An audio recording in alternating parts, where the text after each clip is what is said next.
Pode sentar. As crianças, os bebês vão com a Arié para a sala. A partir desse momento, o culto está sendo gravado, vai ser colocado na nossa página do YouTube. Eu queria que você abrisse o texto de 1 João. Bem-vindos a todos. Dá as boas-vindas para os nossos visitantes. Olá, Deus abençoe vocês. Haruna, visitante? Minha irmã também não é visitante, não, é da casa, antiga, já.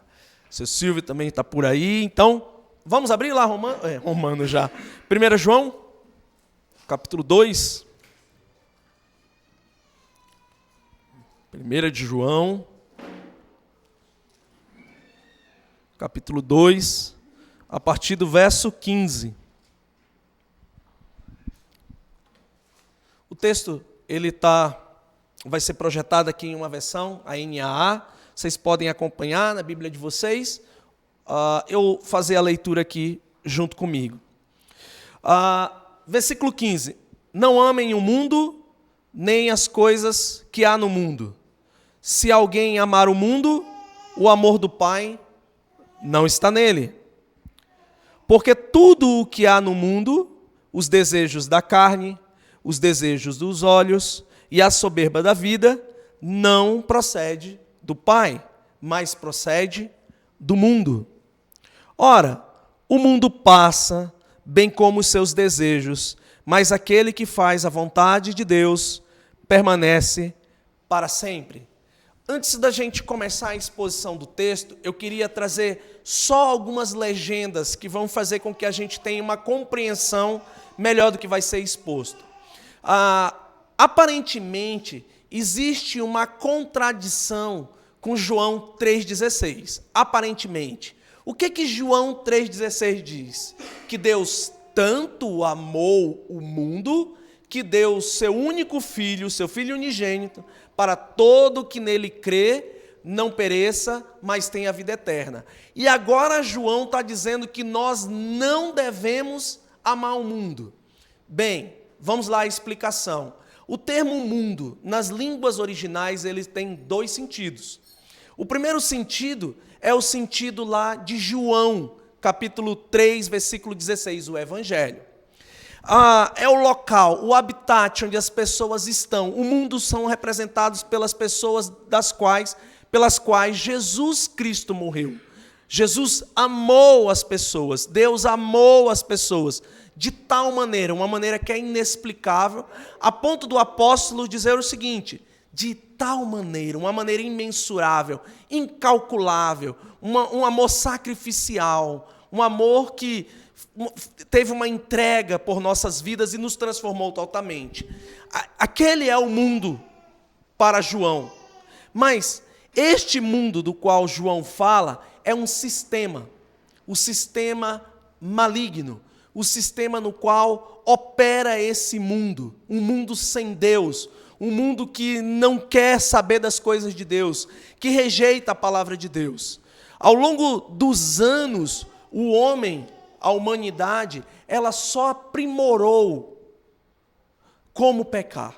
Os pecados existem desde o dia que Adão e Eva tomaram uma decisão errada, equivocada, de comer o fruto do conhecimento do bem e do mal. Naquele dia, eles tomaram uma decisão de serem autônomos de Deus.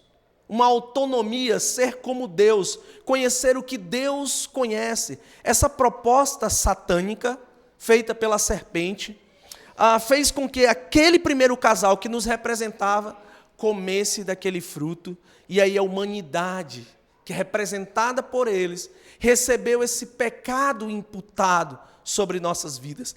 Cada um de nós que nasce em pecado, nasce separado de Deus, não precisa fazer nada para estar separado de Deus, mas já está separado ao nascer, na sua concepção. Mas Deus, por sua misericórdia e amor por nossas vidas, Ele nos chama para a salvação. Esse chamado, ele é um chamado geral, em que as pessoas ouvem o evangelho, mas ainda não respondem o evangelho, só ouvem o evangelho. E existe um chamado efetivo, é quando o Espírito Santo toca no coração das pessoas e as pessoas entendem a sua necessidade do evangelho, necessidade de perdão, necessidade de ter o seu coração tratado pelo próprio Deus e o problema do pecado ser resolvido. O texto começa com: não amem o mundo, nem as coisas que há no mundo. Logo feito essa pequena ilustração não, essa legenda, a gente já vai compreender que João não está falando de pessoas. Ele não está dizendo que nós não devemos amar pessoas. Nós devemos amar pessoas, independente do que as pessoas são, independente do que as pessoas fazem. Porém, nós não devemos amar o que as pessoas fazem, que é contrário a Deus. Conseguiram compreender?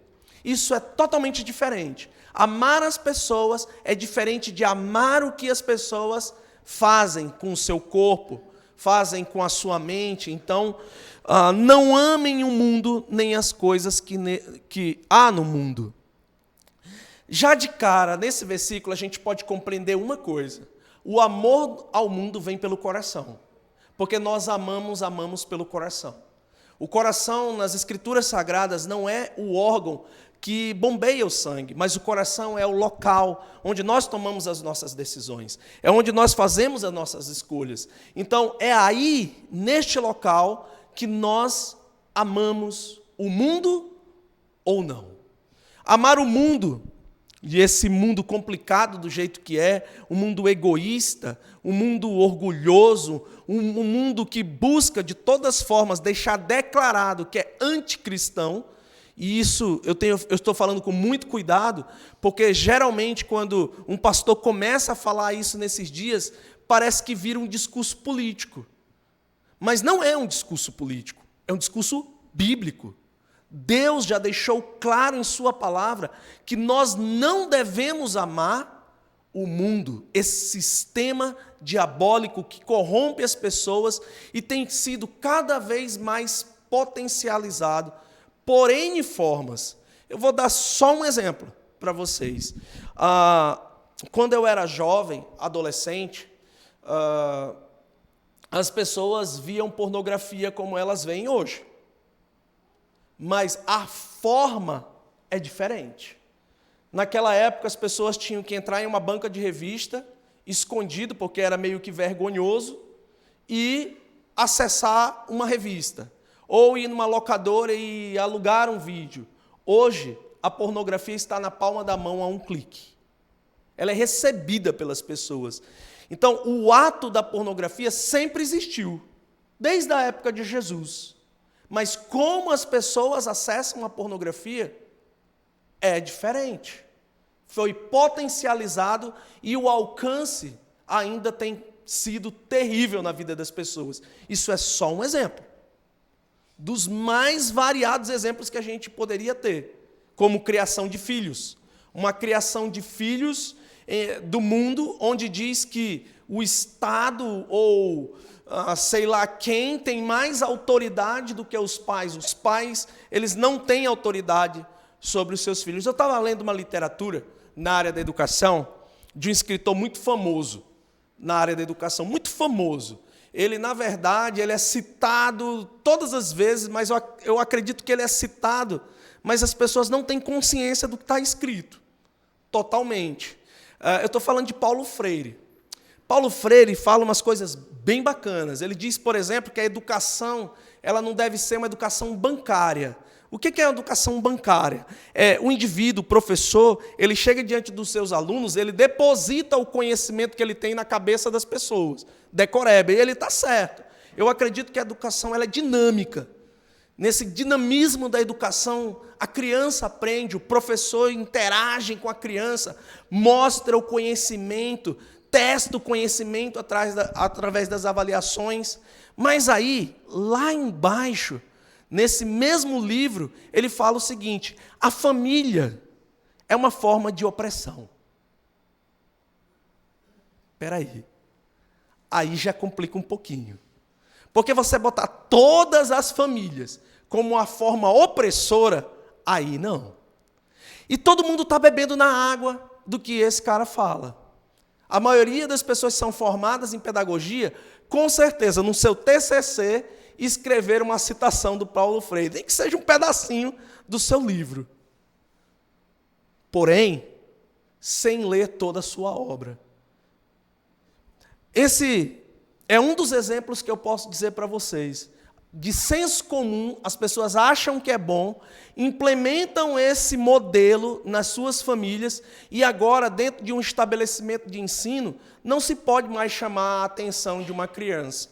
Não se pode falar, não se pode dizer nada que fira os sentimentos. Todo mundo tem que ganhar, ninguém pode perder, porque perder é mal. Só que a vida, ela é diferente. Nós perdemos na nossa vida. A vida não é um mar de rosas. Ela é um lugar de sofrimento. Jesus mesmo disse que no mundo nós teríamos aflições. Então a prova disso é que esse mundo, ele produz aflições.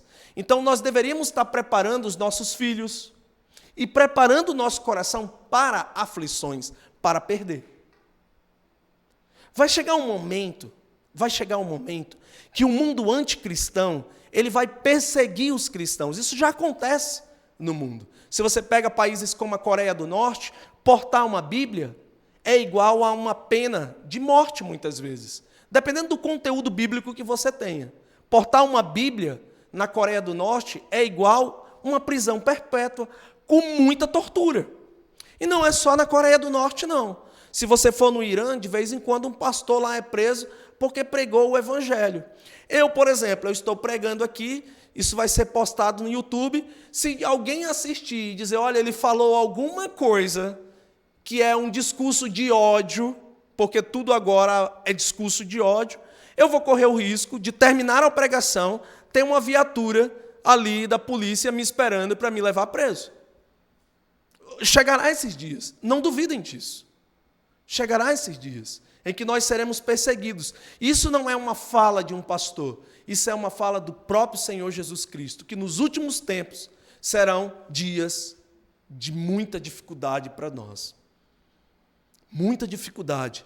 E que no mundo, esse mundo que jaz o maligno, nós teríamos muitas oportunidades de sermos enganados. Então, quando amamos alguma coisa, a nossa tendência é ser enganado se isso for falso.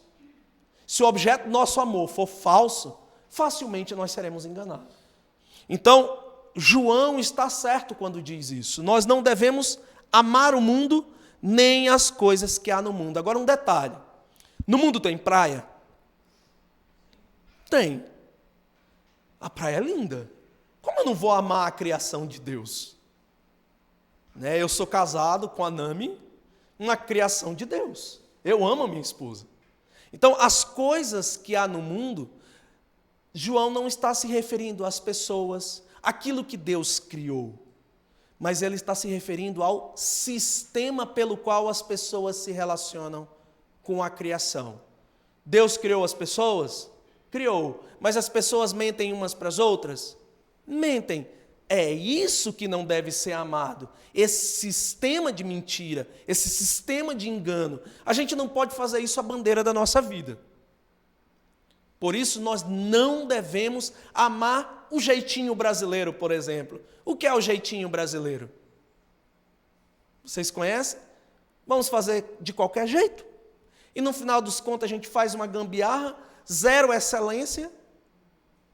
E se der alguma coisa errada, a gente ganha a Copa no próximo ano e vamos ser felizes. Nós não devemos amar isso. Esse sistema, nós devemos amar o nosso Deus, nós devemos amar as pessoas, nós gostamos de frequentar lugares que Deus criou, e nesses dias quentes daqui de Tomeaçu, e está fazendo muito calor, um igarapé vai bem, obrigado, não? Um açaí geladinho vai bem, obrigado, não? Muito bom essas coisas que Deus criou. Muito bom. Mas, porém, a gente tem que tomar cuidado, não em botar o nosso amor nessas coisas, mas nas coisas de Deus. Se alguém amar o mundo, O amor do pai não está nele. Olha só, quando alguém ama alguma coisa que é criada, ela acaba imitando o que ela adora. Eu vou dar um exemplo. Nos relacionamentos entre as pessoas, a gente sabe que dentro do casamento, a intimidade do casal ela é preservada pela palavra de Deus. É a forma correta como Deus espera que seus filhos se relacionem no casamento. Mas quando nós olhamos para o mundo, nós percebemos que nem todo mundo leva isso em consideração, não é verdade? Que não é o jeito pelo qual as pessoas se relacionam. Agora existem vários tipos de casamento. Nas Escrituras Sagradas só existe um tipo de casamento. Qual é o tipo de casamento? Tudo bem?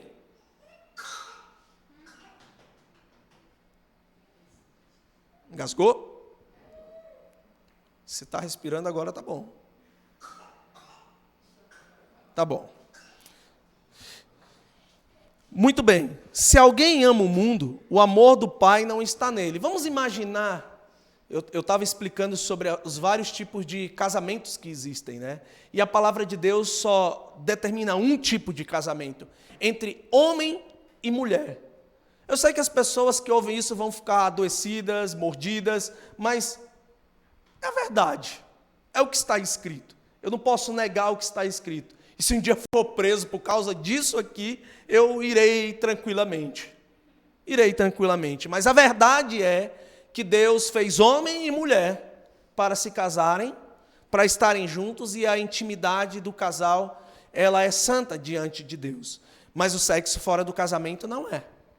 E tem pessoas que vivem pela imoralidade, adoram a imoralidade, adoram um sistema imoral. Perceba o que acontece. Se você chegar perto de alguém assim, essa pessoa fala imoralidade, essa pessoa age de maneira imoral, e essa pessoa pensa em imoralidade o tempo inteiro. Significa que a imoralidade é o seu Deus. Ama esse sistema imoral. Vamos imaginar alguém que gosta muito de dinheiro, um avarento. Só fala em dinheiro, trabalha e morre pelo dinheiro, só pensa em dinheiro. Seu Deus é o dinheiro.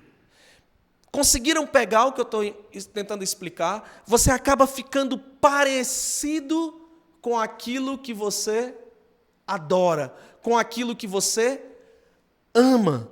Então, se você ama alguns dos sistemas do mundo que são contrários a Deus, você aos poucos vai se parecer com aquilo que o mundo prega.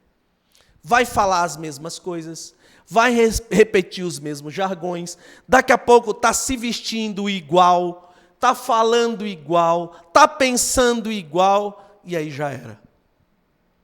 Porque o amor ao sistema corrompeu o coração. E esse coração que deveria amar a Deus, está amando o sistema que Deus é contrário. Por isso João diz, se alguém amar o mundo, o amor do Pai não está nessa pessoa. Ele não está colocando em dúvida, tá bom? A gente que cria essas coisas na nossa cabeça, dúvida, será que pode falar isso? Não, ele está sendo direto, é preto e branco. Se amar o mundo, colocar o mundo no lugar de Deus, o amor de Deus não está nessa pessoa. O amor que nós devemos ter, a adoração que nós devemos ter, é exclusiva para Deus. Os nossos filhos, eles não são motivo da nossa adoração. Aquilo que conquistamos não é o motivo da nossa adoração. Nós devemos adorar a Deus e amar as pessoas. Isso é muito importante, muito caro nas Escrituras Sagradas, que nós aprendamos isso de uma vez por toda. A nossa adoração, ela deve ser exclusiva ao nosso Deus. Nós amamos Deus acima de todas as coisas. Esse é o primeiro mandamento, amar a Deus acima de todas as coisas. Quando eu amo a Deus acima de todas as coisas, eu não falo o nome de Deus em vão. Eu separo um dia para Deus. Eu separo. Isso não é brincadeira. A igreja tem brincado com isso, mas não é para brincar. Nós temos que separar um dia para o Senhor, do qual nós vamos adorar o nosso Deus, nós vamos cultuar o nosso Deus, nós vamos estar em família buscando o nosso Deus. Haja vista que 6 dias nós trabalhamos, nós fazemos um monte de coisa, e não vai ter para Deus um tempo? É lógico que entre as religiões divergem qual é esse dia. Uns é sábado, outros é domingo. Independente, eu não vou entrar nessa celeuma, eu não vou entrar nesse problema, mas eu vou citar uma coisa. Se nós dizemos, nós evangélicos, que é domingo nosso dia separado para Deus, a pergunta é, nós estamos separando esse dia para Deus de fato? Para buscar o nosso Deus? O que nós estamos colocando nesse dia de adoração?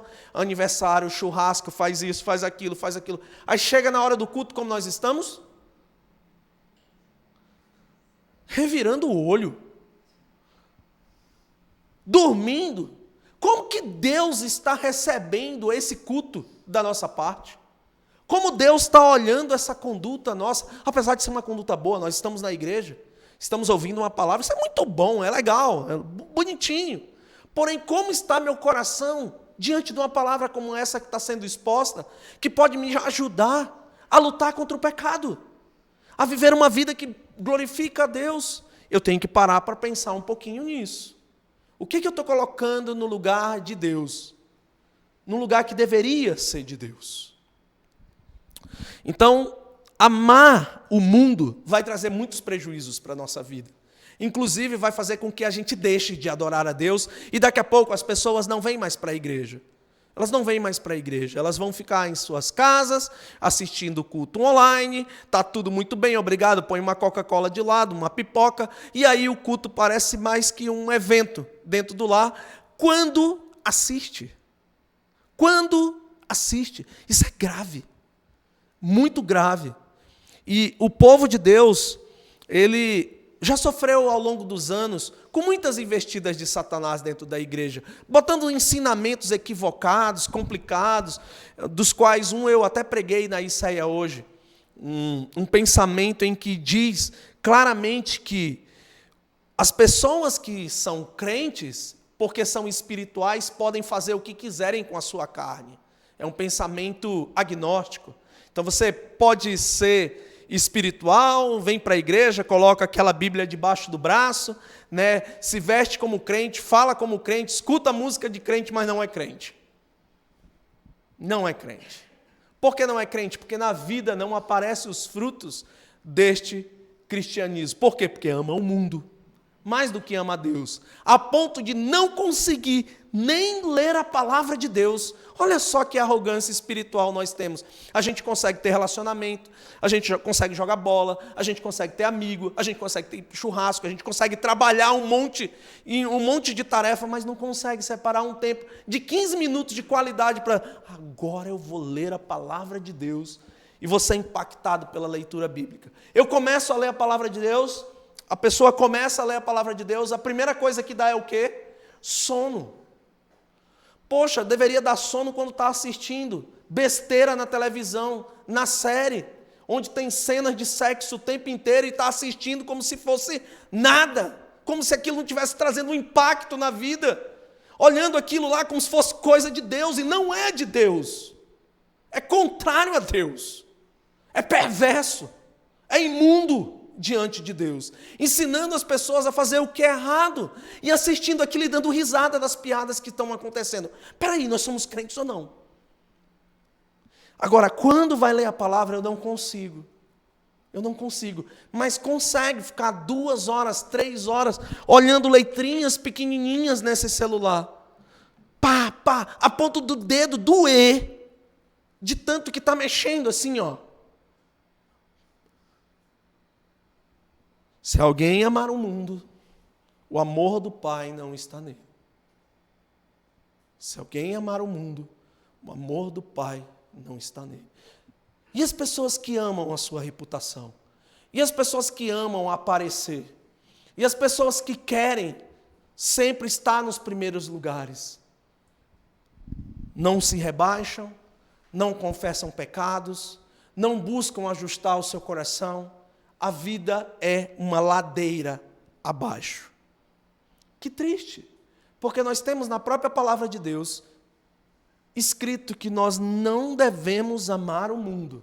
E já ficou muito claro que este mundo não é as pessoas, correto? Mas o sistema.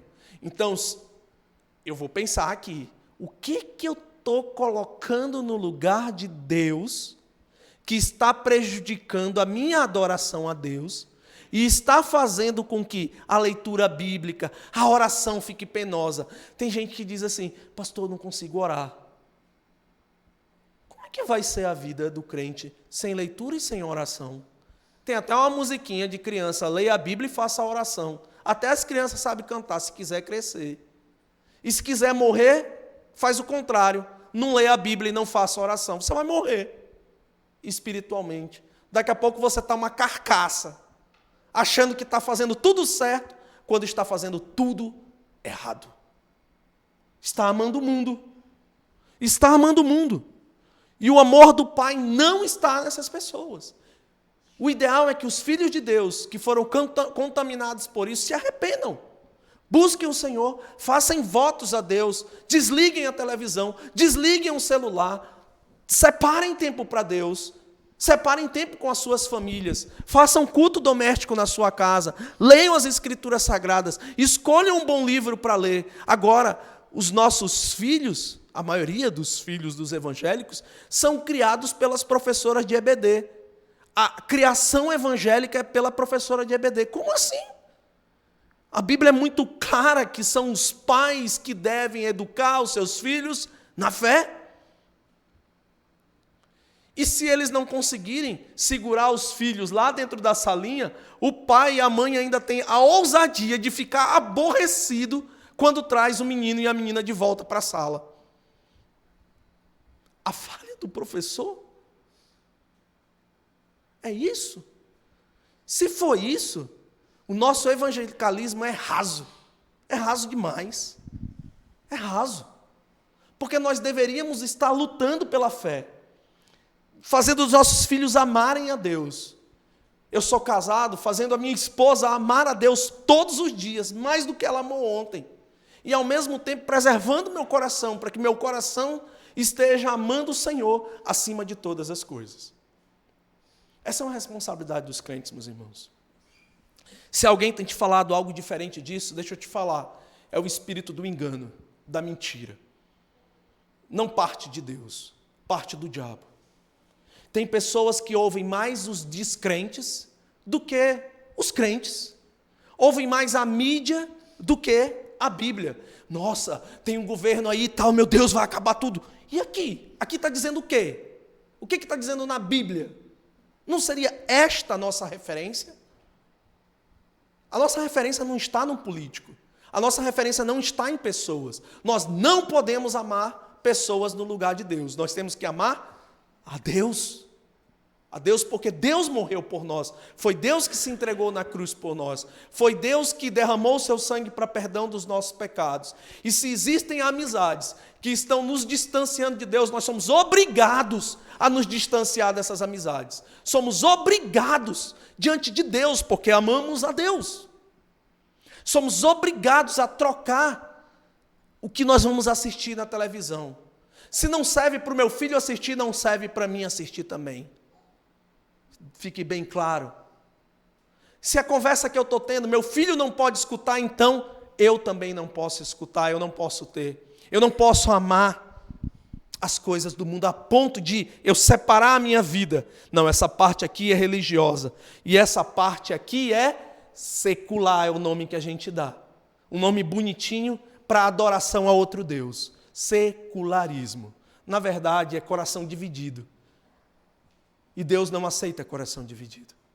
O nosso coração deve estar voltado totalmente para Deus. E se fizermos alguma coisa nessa vida, tivermos um trabalho, tivermos filhos, tivermos posses, nós não devemos amar as coisas. O segundo mandamento diz que nós devemos amar o quê? As pessoas. Entendeu como está a dificuldade de botar o amor no mundo?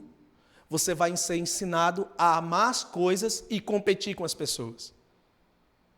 O mundo vai te ensinar a amar as coisas, o melhor telefone, a melhor roupa, a melhor sei lá o quê, o melhor carro, a ostentação. O mundo vai te ensinar isso, a amar as coisas e competir com as pessoas. É simples assim. Essa é a verdade nua e crua. Por que nós não devemos amar o mundo? Por quê? Porque esse sistema maligno, ele é contrário a Deus. Nós temos que estar antenado, pedindo a Deus o discernimento espiritual. Gente, se dói a gente ouvir isso, não é a palavra que está errada, mas é em nós que está o erro. Vou repetir. Se dói nós ouvirmos isso, o erro não está na palavra, mas em nós habita o erro. Se o nosso coração fica borbulhando, duvidando do que a palavra diz, é em nós que está o erro e não na palavra. A palavra só está sendo exposta como ela é. O mundo, o sistema maligno, deve ser rejeitado, deve ser odiado, mas nós devemos amar as pessoas. Devemos amar as pessoas. Por que não amar o mundo? João deixa especificado aqui 3 razões. O porquê está respondido no texto. Então não é uma obra do pastor, não é a minha hermenêutica, a minha interpretação. O texto está dizendo. O texto diz que no mundo tem os desejos da carne. No texto diz que no mundo existem os desejos dos olhos e a soberba da vida. O que é os desejos da carne? Satisfação, prazer a qualquer custo. É um troço chamado hedonismo. Hedonismo. Ter prazer, ter prazer, ter prazer. No dinheiro, nas pessoas, no sexo, no poder, em qualquer coisa que não seja em Deus. E nós somos chamados a ter satisfação exclusivamente no Senhor, em Deus. É Deus que, quando habita em nós, como nós cantamos, nos dá a paz que excede todo o entendimento. Você quer paz?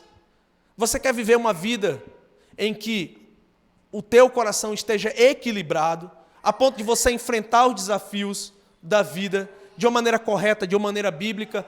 Ame a Deus acima de todas as coisas. Ame a Deus, porque se você amar as coisas, você vai viver pelas coisas, você vai lutar pelas coisas, e daqui a pouco, o que vai acontecer? Se não tiver as coisas, você vai ficar doente.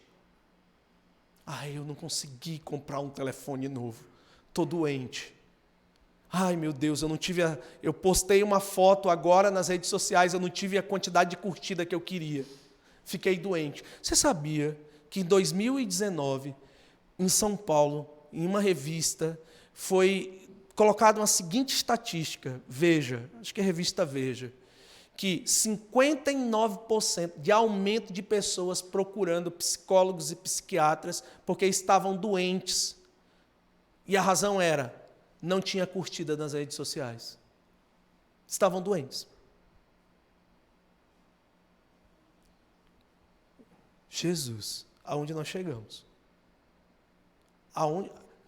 Sem interação com pessoas, sem ter a curtida, a pessoa fica doente.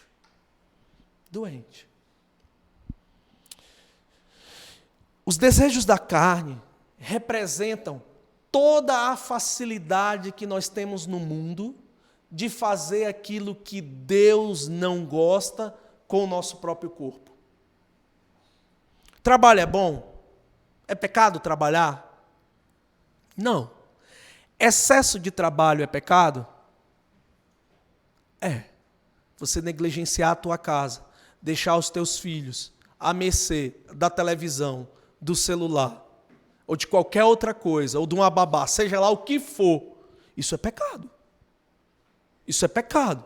Isso é caro nas Escrituras Sagradas. Eu tenho que separar um tempo para a minha família. Eu tenho que estar com a minha família. Não adianta, se eu casei, é obrigação minha gerir tempo. Não interessa. Se tive filho, não interessa. Eu tenho que fazer uma gestão do tempo para cuidar eu do meu filho. Não o mundo cuidar dos meus filhos, nem a babá, sei lá quem. Nós temos a responsabilidade. Quando nós amamos a carne e os desejos da carne estão fortes no nosso coração, a gente faz tudo. Veja um cara que quer um sapato novo. O que ele pode fazer? Ele pode roubar para ter um sapato novo? Pode, já vai infringir um mandamento. Ele pode matar pelo sapato novo? Pode. Já vai infringir outro mandamento. Perceba que um desejo pode se transformar em vários pecados.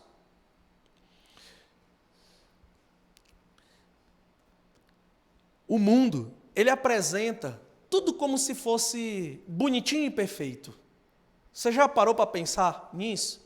Antigamente, agora eu não assisto mais televisão, mas tinha algumas propagandas de cigarro, quem é da minha época vai saber. Tipo a Hollywood. Era gente muito jovem, em surf, em praia, e era tudo muito lindo, e mostrando para as pessoas que ser descolado era fumar. Aí um monte de gente começou a fumar. Agora eles começaram a pensar, botaram umas figurinhas atrás lá que tem uma pessoa morrendo de câncer, tá? Não adianta, porque o coração já se contaminou, já está viciado. O corpo já está viciado. O mundo sabe que a gente se contamina pelos olhos. A gente se contamina pelos olhos. Aquilo que a gente olha alimenta a nossa mente. Aquilo que a gente ouve alimenta a nossa mente. Então a gente tem que ter cuidado para onde a gente olha. A gente tem que ter cuidado aonde nós botamos os nossos olhos. Porque existem muitas tentações, muitas armadilhas com a ostentação. Não só de bens, do corpo. A gente vive agora uma ostentação do corpo, em que o corpo perfeito é buscado a ferro e fogo pelas pessoas. Às vezes não tem dinheiro para comprar a comida ou pagar a mensalidade aqui na escola, mas tem dinheiro para pagar a academia, para pagar o instrutor. Está tudo muito lindo. Tem alguma coisa muito errada. Muito errada. A soberba da vida é a luta pelo poder desesperado, ser poderoso, ser reconhecido. E João, inspirado por Deus, diz: isso não procede do Pai. O Pai não quer que nós caiamos em pecados. O Pai não quer que pensemos coisas pecaminosas. O Pai não quer que o nosso coração, o nosso desejo é ser grande nessa terra. Mas o que o Pai quer de nós é que nós humildemente dependamos dEle. Meus irmãos, o que somos nós sem Deus? O que somos nós sem Deus? Nós não conseguimos nem respirar sem Deus. Nós não conseguimos fazer nada sem Deus. Por que Deus tem que receber sempre o último minuto da nossa vida? A maioria das pessoas oram que horas? Ao dormir. Senhor, abençoe os meus pecados. Não. É ironia, mas que prova a verdade. As pessoas gastam seu dinheiro, mas não conseguem trazer uma oferta ao Senhor em dinheiro. Gastam com N coisas e ficam usando vários esquemas na mente para dizer assim: vamos sacrificar o bode do Senhor. Vamos sacrificar isso aqui que é de Deus. Domingo, vamos sacrificar o domingo. Vamos fazer. Sempre é o de Deus que é sacrificado. Já percebeu? Sempre a parte que é de Deus é sacrificada. Mas a nossa continua lá, viva e forte, alimentando o que há de mais podre dentro de nós. E a única maneira que poderíamos ser libertos é pela palavra de Deus. Se ela está fechada, se não há oração, se estamos amando outras coisas que não é Deus, aonde isso dará? Aonde isso dará? Qual deve ser o nosso foco? João apresenta 3 focos: os desejos da carne, que eu já expliquei, os desejos dos olhos e a soberba da vida. O sistema maligno tem esses 3 focos: carne, intelecto, poder. Carne, intelecto, poder. Esse é o sistema. Todo sistema diabólico da tentação envolve isso aí. Desejo da carne, um pensamento corrompido e o desejo por ter a sua vontade estabelecida, o orgulho de ter conseguido fazer aquilo que é errado. Meu Deus! Vocês escutaram o que eu disse? O orgulho de ter conseguido fazer aquilo que é errado, conseguir pecar contra Deus, conseguir fazer aquilo que é errado e a gente ter satisfação nisso. Já pensou? Não! A gente tem que ter satisfação em mortificar a nossa carne. A gente tem que ter satisfação de buscar a Deus cada dia mais, todos os dias. É isso que a gente tem que ter satisfação e alegria, porque Deus, Ele pode dar tudo o que nós precisamos. E o que nós mais precisamos? Paz. Aqui dentro. Ó. Nós precisamos que Deus acalme a tempestade que tem aqui dentro do nosso peito. Deus precisa acalmar o nosso ímpeto, a nossa vontade louca de cometer pecados. É isso que nós precisamos, de paz de Deus, de equilíbrio. Nós precisamos de pensamentos puros. Só Deus pode prover essas coisas. O mundo não pode prover isso. A lente pelo qual o mundo olha é de usar pessoas e não amar pessoas. A gente sabe disso, está mais que batido, não vamos fechar os olhos para a realidade do mundo. Você olha para a sociedade, até para a tua família, tu vai ver gente usando outras pessoas. É assim que funciona. Mas Deus está te chamando para ser diferente. Deus está te chamando para fazer algo diferente. Deus está te chamando para mudar o teu foco, mudar a tua lente.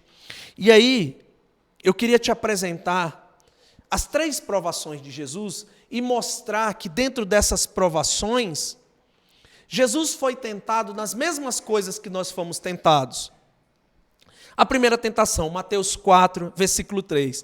Então o tentador, aproximando-se, disse a Jesus: se você é filho de Deus, mande que essas pedras se transformem em pães.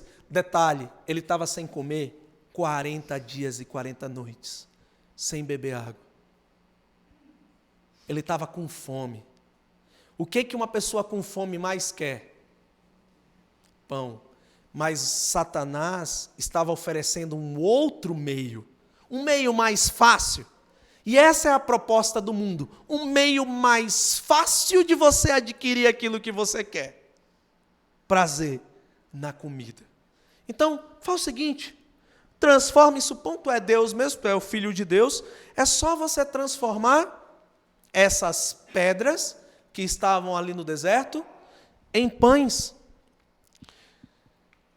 Segundo, então o diabo levou Jesus à cidade santa, colocou-o sobre o pináculo do templo e disse: se você é filho de Deus, jogue-se daqui. Alivie teu sofrimento. Fome, sede é sofrimento, cansaço. Jesus estava exausto. Ai, alivia, você está precisando. Você está precisando só desse pecadinho. Você está precisando só fazer isso aqui, ó. Você está precisando, vai, ninguém está vendo, ninguém está observando o que você está fazendo. Lembra de uma coisa: Deus está vendo tudo o que nós fazemos, falamos, pensamos. Deus está vendo tudo. E Satanás quer enganar as pessoas, dizendo assim: sabe de uma coisa? Você é filho de Deus. Alivia o sofrimento, tudo vai dar certo. Deus vai dar ordem aos seus anjos e você vai ser salvo. Quando você estiver caindo daqueles 9 metros de altura, Ele vai pegar você e você não vai morrer. Perceba que isso acontece com as nossas vidas muito. Facilidades que aparecem todos os dias. Todos os dias. Para mexer com o nosso intelecto, para duvidar do cuidado de Deus, para duvidar da provisão de Deus, para duvidar do amor de Deus, enfim, dessas coisas. Terceiro, o diabo ainda levou Jesus a um monte muito alto, mostrou-lhe todos os reinos do mundo e a glória deles e disse: tudo isso lhe darei poder, se prostrado você me adorar. Vamos lá. Apareceu o desejo da carne? Apareceu. Apareceu o desejo dos olhos?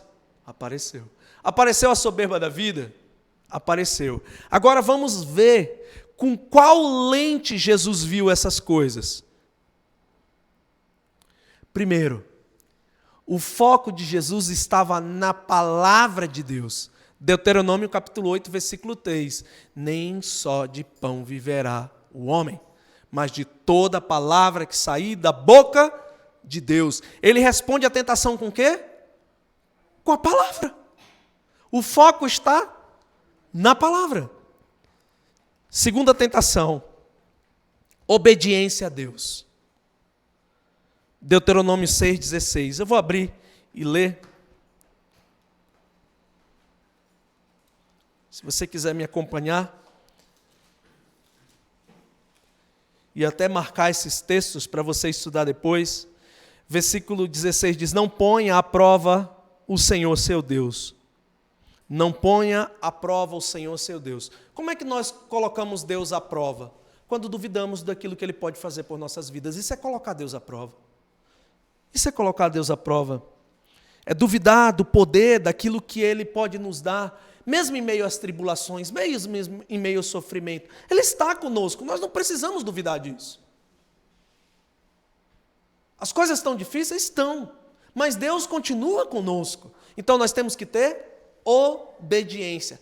Quanto mais as coisas apertarem, mais obediente serei. Jesus foi obediente, e é obediente até a morte, e morte de cruz, a pior morte que alguém poderia ter. Então, ele tinha um foco na palavra de Deus. Percebeu que ele está respondendo tudo com a palavra? Ele não está dando indireta para Satanás, ele não está fazendo nada, ele está só com a palavra de Deus. Você ainda tem dúvida que precisa ler as Escrituras? Ainda tem dúvida disso? Se é o único meio de tu vencer as batalhas com Satanás? Por último, adoração exclusiva a Deus. Versículo 6, verso 13, diz o seguinte: temam o Senhor seu Deus, sirvam a Ele e jurem somente pelo seu nome. Só Deus, somente Deus. Somente Deus, adoração exclusiva a Deus. A gente já falou muito sobre isso aqui. Então, qual é a lente que o mundo vê? Desejo da carne, desejo dos olhos, soberba da vida. Qual é a lente que um cristão deve ter? A mesma que Jesus Cristo teve, porque nós somos chamados para sermos imitadores de Jesus. Então nós precisamos ter foco na palavra de Deus, nós precisamos ter obediência a Deus e nós precisamos adoração exclusiva a Deus. Isso vai mudar a nossa vida. Vai fazer com que o nosso amor esteja em Deus e não no sistema do mundo. O último versículo: ora, o mundo passa. E aqui tem um detalhe. Realmente, a beleza passa, nós ficamos mais velhos, eu que o diga, essa semana, 46 anos. Passa. As roupas ficam velhas, o carro desgasta, os filhos casam, pegam seu rumo. E aí? Se eu botar o meu foco nessas coisas, como é que eu vou ficar? Ah, meu Deus, perdi a minha vida. Como assim? A vida continua. E vai ter que continuar com o quê? Com foco na palavra, com obediência e com adoração exclusiva a Deus. O mundo passa. Essa é a realidade. Nada é eterno. O mundo passa, bem como os seus desejos. A gente, quando olha para trás, e aí eu lembro da minha adolescência, minha juventude, quanta coisa tosca eu desejei. Olhando para trás, eu penso, meu Deus do céu, como é que eu podia gostar disso?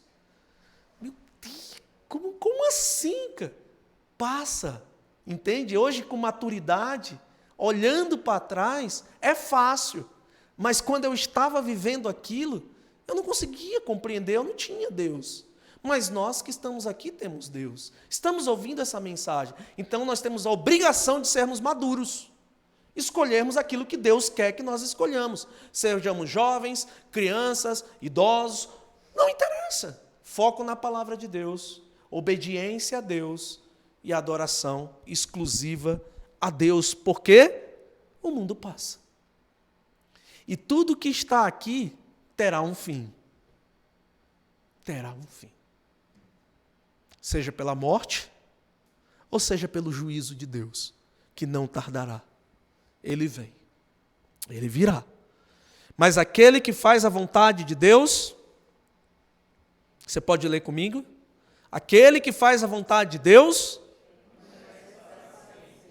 não passa. Eternamente. Então nós fazemos escolhas eternas hoje para termos vida abundante. É hoje que nós escolhemos aquilo que nós desfrutaremos na eternidade.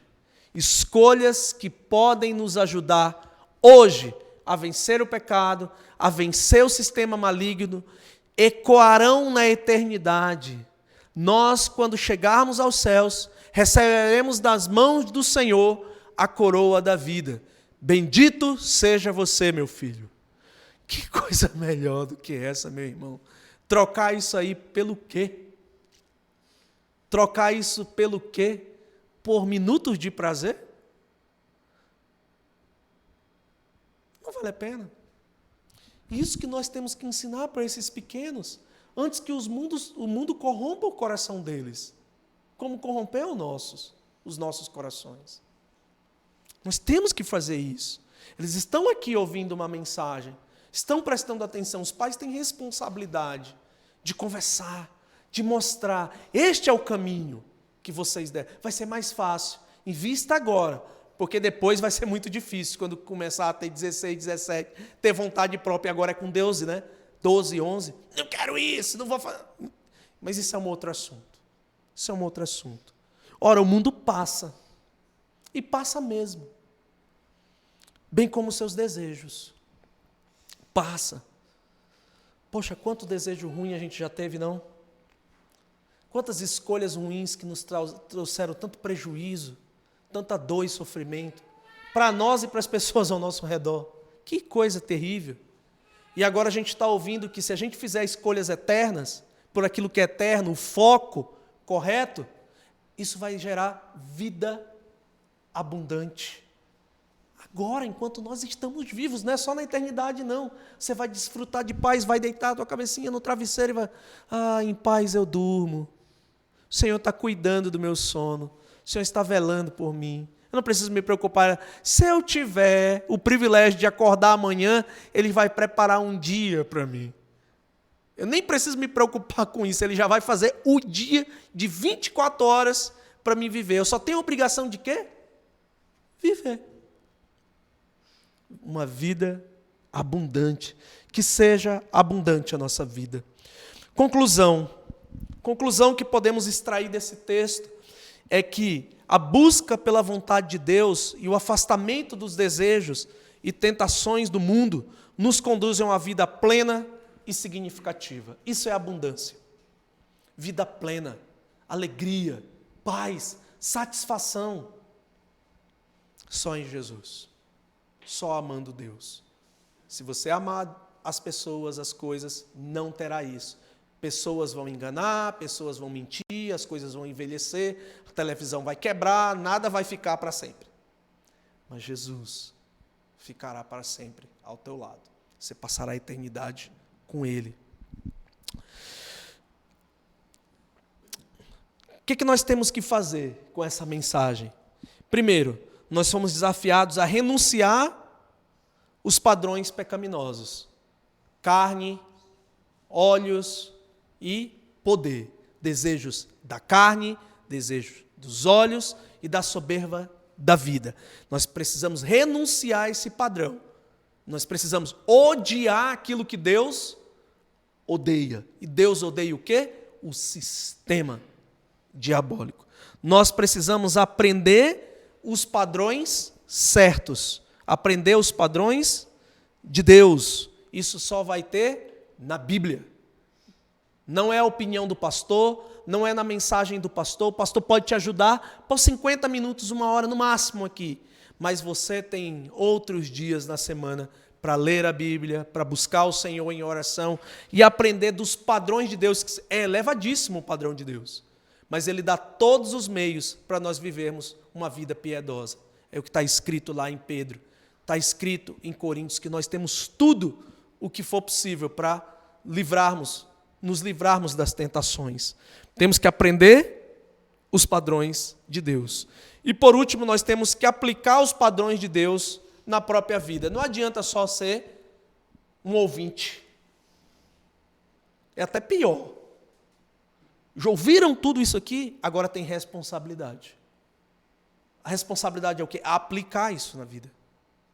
Se você não sair daqui desesperado para aprender o padrão de Deus, a minha pregação não valeu nada.